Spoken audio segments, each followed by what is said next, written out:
शिखा की नई नई शादी हुई थी। उसका मायका और ससुराल दोनों कानपुर में ही थे, इसलिए उससे मिलने उसके भाई अक्सर आते जाते रहते थे।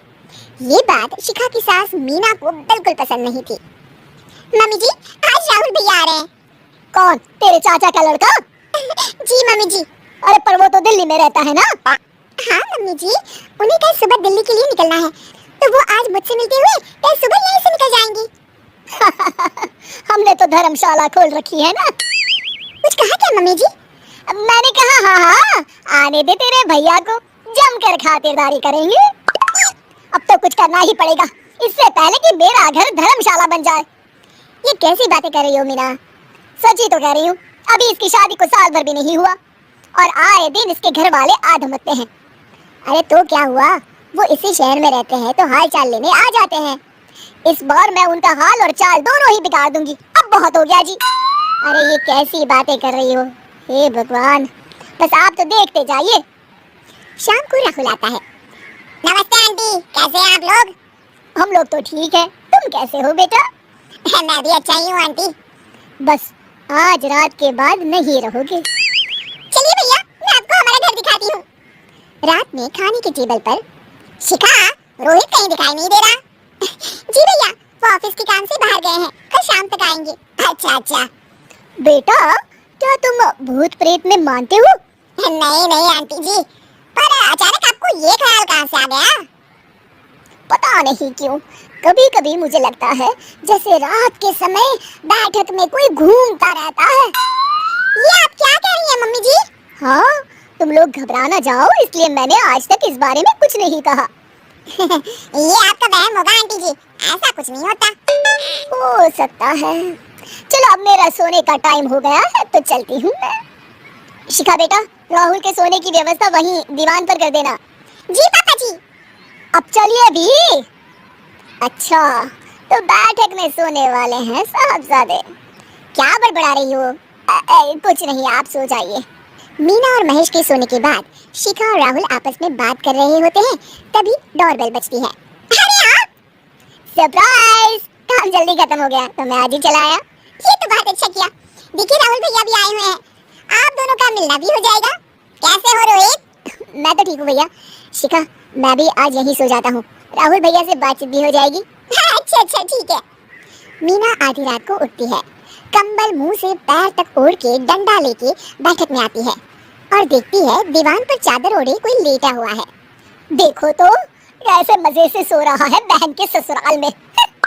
मीना ताबड़तोड़ 4-5 डंडे मार देती है। अरे मर गया, अरे बचाओ बचाओ, कौन है? मीना जल्दी से अपने कमरे में भाग जाती है। हे भगवान, ये मैंने क्या किया?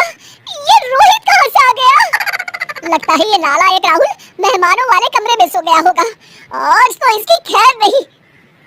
उधर बैठक में, अरे क्या हुआ रोहित? मैं बाथरूम में था, तुम्हारे चिल्लाने की आवाज सुनी। पता है भैया, मैं सो रहा था, अचानक से कोई आकर मुझे डंडे मारने लगा। ये क्या कह रहे हो? लगता है तुम भी आंटी की तरह भूत प्रेत में मानते हो। नहीं नहीं भैया, सच में कोई आया था। मैं तो जा रहा हूँ मेहमानों वाले कमरे में सोने के लिए। इस समय अपने रूम में जाऊंगा तो शिखा की नींद खराब हो जाएगी। ठीक है भाई, जाओ तुम, जहाँ तुम्हारा भूत डंडा लेके ना आ सके। थोड़ी देर बाद मीना कंबल ओढ़ के डंडा लेकर मेहमानों वाले कमरे में पहुंच जाती है। वो बिस्तर पर से रोहित को कई डंडों से मारने लगती है। अरे मर गया, अरे मर गया। तू भूत प्रेत में नहीं मानता ना? ये ले, अब डंडे खा। हैं? ये तो माँ की आवाज है। रोहित कंबल खींच देता है। बेटा तू? अरे ये क्या कर रही हो माँ? मार मार के मेरा भरता बना दिया आपने। माफ कर दे मेरे लाल, मैंने तो तुझे ही मार मार के लाल कर दिया। मैं तो उस राहुल के बच्चे को सबक सिखाना चाहती थी। राहुल भैया को? हाँ बेटा, मुझे लगा अगर उसे डंडे मारूंगी तो शिखा के मायके वाले यहाँ आना छोड़ देंगे। हे भगवान, माँ ये घर शिखा का भी है, उसके घर वाले जब चाहे आ सकते हैं। हाँ बेटा, आज मुझे भगवान का इशारा समझ में आ गया। मैं कितना गलत करने चली थी और अपने ही बेटे को चोट पहुंचा दी। अब चुपचाप जाके सो जाओ माँ। शादी की ठीक बाद नेहा की सास की तबीयत बहुत खराब हो गई। बताइए क्या हुआ है आपको? बेटे की शादी थी तो थकान हो गई, मौसम बदल रहा है तो जुकाम और बुखार हो गया ऊपर से बहू के घर का खाना पता नहीं कैसा था कि पेट भी खराब हो गया। खाना तो बहुत बढ़िया था डॉक्टर साहब, सारे रिश्तेदार तारीफ कर रहे थे। रोहित की माँ इतनी कमजोर है कि जरा से में बीमार पड़ जाती है। डॉक्टर साहब आप सारी जांच करके देखिए, मुझे ऐसी क्या बीमारी है कि मेरी तबीयत ठीक ही नहीं रहती। फिलहाल तो ज्यादा कुछ नहीं है, पहले आपके जुकाम बुखार और पेट का इलाज कर लेते हैं, फिर बाकी के टेस्ट करवा लेंगे। अभी आप ये दवाइयाँ ले आइए। पिताजी मैं डॉक्टर साहब को छोड़कर और दवाइयाँ लेकर आता हूँ। माँ जी तो बीमार थी इसलिए नेहा ने किचन संभाल लिया। माँ जी अब आपकी तबीयत कैसी है? पहले से ठीक है। आप बैठिए मैं खाना लगाती हूँ। तेरे बाबूजी और रोहित ने खाना खा लिया?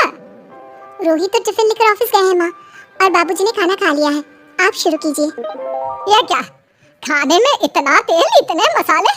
अरे अभी अभी तो तबीयत ठीक हुई है मेरी, तुम क्या मुझे वापस बीमार करना चाहती हो? नहीं माँ जी ऐसा नहीं है। क्या हुआ? देखो ये बहू ने कैसा खाना बनाया है। खाना तो बहुत ही स्वादिष्ट था। अरे मैं ये खाना खाऊंगी तो बीमार हो जाऊंगी ना। ओह हाँ, बहू को अभी पता नहीं ना तुम्हारे बारे में, रोहित समझा देगा उसे। देख बहू अच्छे से समझ लेना कि इस घर में कैसा खाना बनता है। हाँ माँ जी मैं समझ लूंगी, लेकिन अभी आप कुछ तो खा लो। ये खाना खा लूंगी तो कल का खाना खाने के लिए बचूंगी भी नहीं। सास की बातें सुनकर नेहा उदास हो गई। उसने रोहित के घर आते ही उससे माँ जी के खाने के बारे में पूछा। आज माँ जी ने मुझे खाने के लिए बहुत बुरा भला कहा। माँ को मसालेदार और तेल घी वाला खाना सूट नहीं करता, वो बीमार पड़ जाती हैं। ऐसी क्या बीमारी है माँ जी को? पता नहीं, आज तक कई डॉक्टरों को दिखाया, कितने टेस्ट करवाए, लेकिन कोई बीमारी पकड़ में ही नहीं आई। नेहा को कुछ समझ में तो नहीं आया, लेकिन उसने अपनी सास के हिसाब का खाना बनाना सीख लिया। माँ जी आज तो खाना ठीक है ना? खाना तो ठीक है, लेकिन ये मुआ रेडियो क्यों चल रहा है इतनी तेज आवाज में? वो माँ जी मैं अकेले काम करते करते बोर हो रही थी ना, तो टाइम पास करने के लिए चला दिया। तेरा इस टाइम पास के चक्कर में मेरा सर दर्द से फटने लगा है। तेज आवाज से मुझे माइग्रेन हो जाता है। सॉरी माँ जी मुझे पता नहीं था। तुम्हें जब तक सब पता चलेगा तब तक मैं तो भगवान के पास ही पहुंच जाऊंगी। नहीं नहीं ऐसा मत कहिए ना माँ जी। अब मैं कहीं भूख से ही ना मर जाऊं, खाना मेरे कमरे में रख दो। बेचारी नेहा, उस दिन उसे बहुत दुख हुआ। नेहा तुम रो क्यों रही हो? आज माँ जी ने मुझे बहुत बुरा भला कहा, मैं तो सिर्फ रेडियो सुन रही थी। ओहो, तुम माँ की बातों का बुरा मत मानो, उन्हें तेज आवाज से सर दर्द होने लगता है, दर्द की वजह से बोल दिया होगा कुछ। लेकिन मुझे तो ये सब पता ही नहीं था ना, इसलिए बाबूजी ने मुझे पहले ही फोन करके सब कुछ बता दिया, और मैं तुम्हारे लिए ये हेडफोन लाया हूँ। अब तुम अपने गाने भी सुन सकती हो और माँ को परेशानी भी नहीं होगी। ये सिर्फ एक बात का हाल है, लेकिन माँ को तो हर चीज से परेशानी है। अब क्या कर सकते हैं, माँ बीमार ही इतनी रहती है। लेकिन माँ को ऐसी कौन सी बीमारी है? तुम्हें बताया तो था, किसी भी डॉक्टर को माँ की बीमारी समझ में नहीं आ रही। अब तुम भी ये सब सोचना छोड़ दो, ये हेडफोन लो और अपने पसंद के गाने सुनो। रोहित के गिफ्ट से नेहा की एक परेशानी तो दूर हो गई, लेकिन उसके मन में कई सवाल खड़े हो गए। आज मैं देर से उठाऊं या तुम जल्दी उठ गई? वो माँ जी को कल रात भर सर दर्द हुआ ना, तो जल्दी उठकर उनकी जगह मैंने पूजा कर दी। अरे वाह, हे भगवान, ये किसकी करामत है? ये तो माँ जी की आवाज है। चलो चल के देखते हैं। क्या हुआ माँ? ये घर में गुलाब कौन लाया? मुझे नहीं पता, मैं तो अभी उठाऊं। माँ जी आप कल रात भर सो नहीं पाई, तो मैंने जल्दी उठकर पूजा पाठ किया। घर में फूल नहीं थे ना, तो मैं बाजार से गुलाब के फूल ले आई। नेहा, माँ को गुलाब के फूल की एलर्जी है। अब मुझे ये कैसे पता होगा? अच्छा, तुझे कुछ पता नहीं तो तू वही काम क्यों करती है जिससे मेरी तबीयत खराब हो जाए? रोहित के बाबूजी, ये बहू मेरी जान लेना चाहती है। माँ जी मुझे ऐसा करके क्या मिलेगा? वो तो तुझे ही पता, लेकिन कुछ तो है। रोहित की माँ बस करो, बेचारी बहू को कुछ पता ही नहीं है, बस इसलिए उससे गलती हो जाती है। जाओ तुम कमरे में। बहू तुम रोहित की माँ का बुरा मत मानो, वो अपनी बीमारियों से इतनी परेशान है कि उल्टा सीधा बोल देती है। नहीं बाबूजी, मुझे बुरा नहीं लग रहा, मुझे चिंता हो रही है माँ जी की बीमारी की। ये बताइए कि माँ जी को ऐसी प्रॉब्लम्स कब से होने लगी? शादी के 6-7 महीने बाद से। बाबूजी तब घर का माहौल कैसा था? अरे भरा पूरा परिवार था, मेरे बाबूजी, माँ, काका, काकी, मेरे दोनों बड़े भाई, दोनों भाभियाँ, दोनों के 2 बच्चे, एक छोटा भाई और एक बहन, सब साथ रहते थे। इतना बड़ा परिवार? हाँ, मैं जब 10 साल का हुआ ना, तब पापा का ट्रांसफर यहाँ हुआ। उसके पहले तक तो हमारी जॉइंट फैमिली ही थी। और माँ जी किस चीज से बीमार पड़ जाती है? जब तेज गर्मी हो, ठंड हो या ज्यादा बरसात हो जाए। जब माँ ज्यादा थक जाए, जैसे दिवाली पर घर की सफाई या कोई फंक्शन हो, या ज्यादा मेहमानों के आने से घर का काम बढ़ जाए। तेज म्यूजिक, तेज लाइट या ऐसी कोई तेज स्मेल आ जाए। तो माँ जी की ये बीमारी ठीक हो सकती है। कैसे? सब पता चल जाएगा। आप कल माँ जी की टेस्ट रिपोर्ट लेने जाने वाले हो ना? हाँ। तो सुनिए क्या करना है। अगले दिन रोहित माँ जी की रिपोर्ट्स लेकर आता है। माँ, बाबूजी, नेहा। अरे क्या हो गया रोहित? माँ जी की रिपोर्ट आ गई है। कुछ सीरियस है क्या? जिसका डर था वही हुआ। अरे गोल गोल बातें मत कर, सीधी तरफ बता बेटा, क्या हुआ है मुझे? माँ, आपकी किडनी, लिवर सब फेल हो गया है। आपका दिल भी कमजोर हो गया है। डॉक्टर ने कहा है कि आपके पास सिर्फ 1 महीना बचा है। ये क्या बक रहा है? ऐसा हो ही नहीं सकता। मुझे लग ही नहीं रहा कि मैं इतनी बीमार हूँ। लेकिन माँ जी, रिपोर्ट झूठी तो नहीं हो सकती ना? हाँ, माँ को 20 साल की उम्र से बीमारी लग गई थी, लेकिन कोई डॉक्टर पकड़ नहीं पाया और अब ये बीमारियां बहुत ज्यादा बढ़ गई हैं। हाँ रोहित की माँ, तुम्हें याद है शादी के 6 महीने बाद से तुम बीमार रहने लगी थी। अरे लेकिन वो अलग था, मुझे ऐसी कोई बीमारी नहीं हो सकती। ये तुम कैसे कह सकती हो माँ? हाँ, तुम उस वक्त बीमार पड़ी थी ना, और अब डॉक्टर भी यही कह रहे हैं, तो सच ही तो होगा। और आप तभी से बीमारी तो रहती आई हैं। अरे लेकिन तब मैं बीमार थी ही नहीं। क्या मतलब? अरे तब मैं बीमारी का नाटक करती थी, मुझे कुछ नहीं हुआ था। ये क्या बोल रही हो?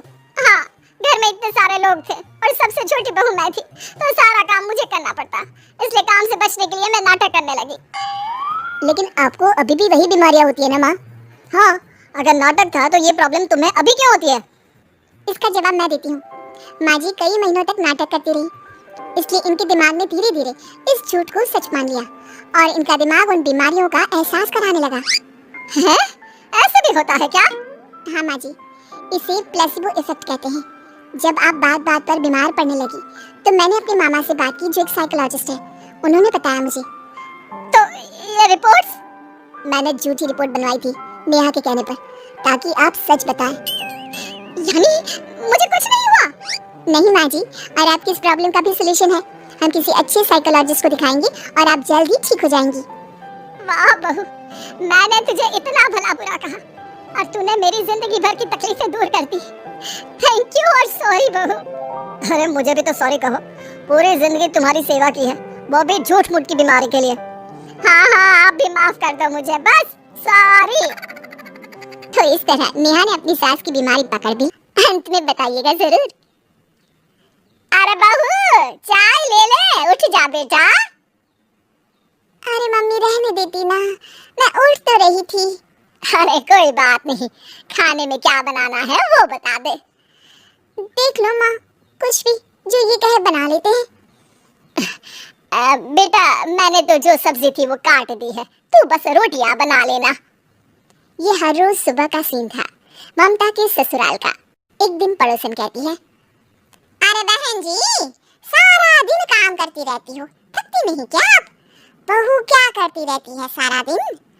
अरे वो भी कुछ ना कुछ करती ही रहती होगी। अब इतनी भी बूढ़ी तो नहीं हूँ मैं जो बैठ जाऊं कि सामने काम पड़ा है और मैं बैठी रहूं। अरे लेकिन बहू की तो आदत खराब हो जाएगी जब सारा काम आप ही कर दोगी। अरे ठीक है ना, कम उम्र में हमारी भी शादी हुई थी। अब आजकल के पढ़ने लिखने वाले बच्चों को सारी जिम्मेदारी लेने में भी तो वक्त लगता है। बहू है तो क्या हुआ, मेरी बेटी की उम्र की ही है ना। एक उसे भी देख लो, चाय बनाने के सिवा आता ही क्या है। ममता से सारी बात करती है। हाँ मम्मी जी ही ज्यादा काम करती हैं, इसमें कोई दो राय नहीं है। लेकिन मैं भी क्या करूं, ऑफिस और घर के बीच जो वक्त मिलता है उसी में काम कर लेते हैं, है ना? दिन बीत रहे थे। सास बहू के बीच की बॉन्डिंग अच्छी थी, लेकिन जब बहू माँ बनती है तो जो थोड़ा बहुत काम किया करती थी वो भी छोड़ देती है। बहू ये ले, तेरे लिए बनाया है, इसको खाने से बच्चा और तू दोनों स्वस्थ रहेंगे। ठीक है माँ जी। माँ जी, वो बच्चे के लिए गद्दे जो सूख रहे हैं ना छत पर, जरा ले आइए ना। तभी वहाँ पति आ जाता है। अरे माँ रुको, मैं ले आता हूँ, तुम मेरा खाना लगा दो। माँ किचन में चली जाती है। पता है, बगल वाली डॉली है ना, वो लोग हमारी साइड के हैं। उसकी सास ने तो उसकी हड्डियों को मजबूत करने वाले लड्डू बनाए हैं। उसे भी बच्चा हुआ है ना। पता नहीं मम्मी जी क्या पानी सा उबाल कर दे देती है, मैं तो बस वही खा लेती हूँ। अरे तो तुम्हारे साइड बनता है तो तुम अपनी माँ से बोल दो, वो बना देंगी। आहा, माँ की तबीयत ठीक नहीं रहती, तुम जानती हो ना, कैसे बनाएंगी वो। अरे क्या हो गया सासू माँ को? कल तक तो फेसबुक में किटी की फोटो डाल रही थी। अच्छा अच्छा चुप रहिए, डॉली की सास ने बनाया है, तुम लोगों का भी तो फर्ज बनता है। तभी वहाँ सास आ जाती है। ये ले बहू गर्म पानी की बोतल, गर्म पानी पीने से पेट अंदर हो जाएगा। नहीं नहीं माँ जी, गर्म पानी पीने से प्यास नहीं बुझती। अरे पी लेना बेटा, वो बगल वाली डॉली को तो जानती है ना, जो तुम लोगों के साइड की है। तेरे साथ ही उसका भी बच्चा हुआ था, बेचारे का कोई ख्याल रखने वाला नहीं, सारा काम करती है और रात में बस एक लड्डू खाकर सो जाती है। पेट तो लटक ही गया है और बच्चा तो कितना कमजोर सा है उसका। अच्छा माँ, क्या बात है, डॉली की ये हाल है? क्यों मैडम, क्या कहना है आपका? पता है मुझे, किसी के पास मेरी सास की तरह सास थोड़ी ना है। नहीं नहीं बेटा, ऐसा नहीं है, मेरे लिए तो तुम सभी मेरे बच्चे जैसे ही हो। ममता को समझ में नहीं आता कि वो सास में कैसे कोई बुराई निकाले, क्योंकि हर कोई उससे उसकी सास की तारीफ ही किया करता था। एक रोज ममता के घर उसकी ननद आती है। अरे भाभी, मुन्नी को तो 6 महीने हो गए, आप अभी भी बेड पर हो। आ गई आप, कैसी है बुआ, बच्चा होने के 6 महीने बाद आई हैं आप। भाभी अमेरिका दूर है ना, तो वक्त लग जाता है, अब इनकी छुट्टी अभी थी तो सभी आ गए। वैसे माँ कहाँ है? थकी हारी सास बेटी को देखकर खुश हो जाती है। माँ, इस बार तेरा वीजा तैयार है, मेरे साथ चलने को तैयार रहना। हाँ बेटा, मैं तैयार हूँ। अरे ऐसे कैसे माँ, मैं कैसे मैनेज करूंगी? कैसे मतलब? जैसे मैंने किया अमेरिका में, आप इंडिया में कर लेना। वैसे आपका तो मायका भी पास ही में है ना। हाँ वो तो है, लेकिन माँ के पास वक्त नहीं होता, ईश्वर भक्ति में उनका सारा समय चला जाता है। भाभी, बेटी परेशान हो तो माँ का ध्यान आरती में कैसे लग सकता है? समझ में नहीं आता। वैसे भी अब माँ को मैं अपने साथ ले जा रही हूँ, माँ को विदेश घूमने का शौक है ना। ममता मन मारकर चुप हो जाती है, लेकिन मन ही मन सोचती है कि वो कैसे सारा काम मैनेज करेगी। पति का खाना, नाश्ता, मुन्ने को नहलाना धुलाना, फिर रात भर इसके लिए दूध तैयार करना। माँ तो सारा काम करती थी, हे भगवान, ना भाई ना। क्या हुआ भाभी, क्या सोचकर ना भी ना कर रही हो? अरे कुछ नहीं, बस बच्चे के बाद से कमजोरी ज्यादा हो गई है ना, तो अचानक से बड़बड़ाने लगती हूँ मैं। अगले दिन ममता अपनी माँ को फोन करती है। राधे राधे। माँ मैं क्या करूँ, मेरी सास तो अमेरिका जा रही है बेटी के पास, अब घर का सारा काम, बच्चा, सब कैसे मैनेज करूँगी? तू आ जाना माँ कुछ महीनों के लिए मेरे पास। अरे ना ना ममता, मेरे बस की बात नहीं है काम धाम। अरे तू तो जानती है ना, मैंने तो तेरे भाई की शादी भी गरीब गांव की लड़की से इसीलिए ही की थी कि वो चुपचाप घर का सारा काम करे। वैसे भी अब तो आदत भी नहीं रही मेरी काम करने की। ममता को माँ पर बहुत गुस्सा आता है। ठीक है माँ, देख लूंगी मैं, लेकिन मेरी मुसीबत के वक्त आप मेरा साथ नहीं दे रही है, अब भूल जाना मुझे। ममता गुस्से में आकर फोन रख देती है और रोने लगती है, लेकिन बेचारी करे भी तो क्या। अब सास और ननद दोनों घर का काम करते, नेहा आराम करती, लेकिन अब आराम में भी उसे चिंता रहती। और फिर वो दिन भी आ जाता है जब ननद का जाने का वक्त आ जाता है। भाभी मैं जा रही हूँ, अपना और मुन्ने का ख्याल रखना। ममता सास को देखती है और गले लगकर रोने लगती है। माँ जल्दी आ जाना। सास मुस्कुराकर कहती है, कहाँ से ममता, मैं कहीं नहीं जा रही।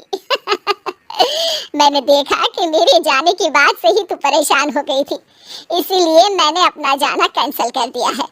तू चिंता न कर, मैं तेरे साथ ही रहूंगी।